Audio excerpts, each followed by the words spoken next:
Hi everybody, it's Ade here from Skidmore second-hand tyres. This is just an update, a vlog if you like. I'm not sure how many reports I'll do in it, but a couple of days ago I finished the tow hitch on the car and the boat's all ready to tow, and I came up here yesterday morning just at first light, which is about 6 o'clock now, and pushed the boat out onto the road, hooked it up to the car with the intention of taking it out for a little test drive up and around on the industrial estate. There's a few units and things like B&Q and Lidl's and that near me, and I figured I could go around lots of roundabouts and then go into one of the car parks whilst it's empty and do some practice reversing. Well, I bought a new electric cable for the light bar from Halfords. It was I forget how many metres long it was now, but it was much longer than the one that was on the light bar, and all I did was undid the socket and rewired it into the trailer, so the plug on the end ran up all nicely over the boat and down, plenty of cable. When I went to plug it in, it wouldn't fit, and it was 180 degrees out.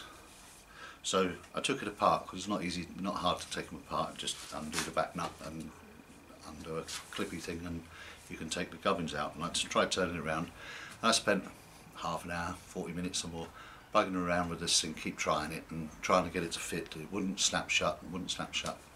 In the end, it finally did. I've no idea why it took so long to thingy, but I kept having to try it and look at it and try it and look at it.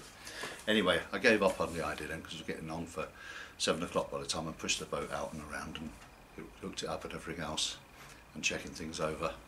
And so I went out this morning, pushed the boat down, got it all hooked up to the car all nice and easy. Kath came with me, she was there to give me a bit of moral support. So we took it up, drove it around the roundabouts, and the trailer followed beautifully. It went all over the place and into the car park and started doing some reverse practice. I'm very rusty on that, very rusty indeed, and I managed to, in the end, get it to track. It would go either drift off over, I suppose, about 50 metres. I would get it, but it would drift over a car's width by the time I got to the end of the run, to either the left or the right. And I think that's down to, it was either or, it wasn't just one specifically. So I think that's just the way I'm doing the steering inputs on the car. And I got to reverse around a corner a couple of times, albeit sort of a bit haphazardly, and so that was a little bit of practice. So then we decided we'd run back onto the A2, which is single carriageway between Dover and about 6 miles out, and we ran along there and then down the old Dover Road back out and then up to our house. Well, on the way there was no traffic around, so I eased up to 60 and the boat stayed straight and true, didn't bounce around too much. Come off the A2 and down the hill and through a little village called Lyddon, and we got halfway through that. It's basically just a straight road with houses each side, no shops, so you wouldn't really call it a village. But the boat, I noticed, suddenly went like that on the trailer, from being level to that, and then those orangey pool noodle things that I'd used as a protector on the rails, one of them flew out. So we pulled into the side and got out and have a look, and I think what happened was one of those rollers that the bilge runners go on, I think that had given way because the road was so rough and bouncy, and maybe, I wouldn't say that it was entirely me taking it up to 60 from 50, but it's one of those little teething troubles. Perhaps I hadn't quite done it up tight enough, and the extra bouncing obviously had knocked it down a bit.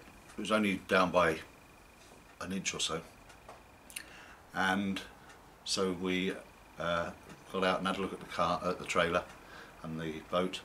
The floorboards had all bounced around all over the place, so think about something new to do with those. Obviously, like the bilge runner roller needed tightening up. I've levelled the boat and tightened back up onto the bilge runner, and one of the mudguard brackets had snapped at one end, which is probably the first, in fact I'm going to say pretty much, I think it's one of the first things I welded, as I remember, because I did it all whilst the cross member was on the bench, and so that had snapped on one of the, either the welds or the bends. It may have been where I bent it and I hadn't actually welded it. I'll have a proper look in a minute because I'm going to repair it now. So it was either something I didn't weld, it was something I just bent and that gave way, or the weld gave way. I'll find out in a second. But oh, and with the trailer getting loose, the cable on the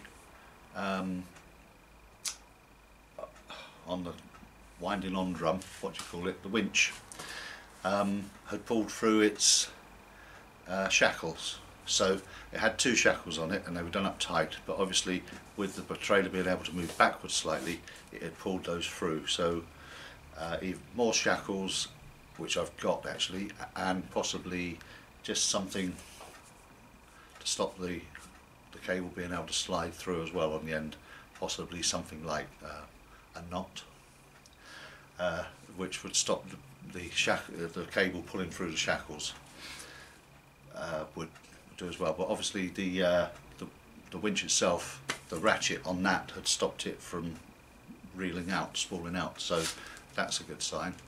So all in all, it was a proper shakedown, really, and I'm pretty happy with everything that's happened, because we've given it a good fast run, and we've probably taken it over at that speed some of the fastest, roughest roads that we're likely to encounter, certainly for the foreseeable future, because the route to Grove Ferry, where I'm going to be putting in the boat, is not too bad all in all, and it's lower speeds as well. It's 30 and 40 mile an hour from most of the way. It's only this stretch into Canterbury, about 12 miles, that's got any real speed to it. I think that after that the speed limits are pretty much 40 until you get right to the place. So I'm not going to use those pool noodle things I made. They were rubbish. I put them on to protect the rails, but I don't think I need it.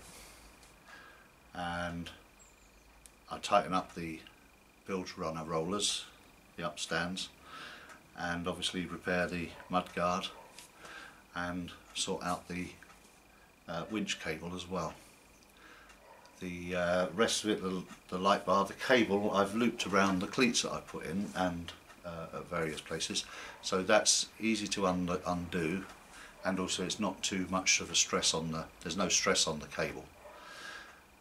But there is a string reinforcement through the cable as well, so it is a piece, you know, it's a cable that's designed to take some tension. And all in all, it was a very pleasant run around. I enjoyed it, and we had a little drama, but the important thing was we sorted it out as soon as it became apparent, and I'm pretty sure it became, when it happened was when it became apparent. There wasn't any lead up to it that maybe I could have spotted sooner.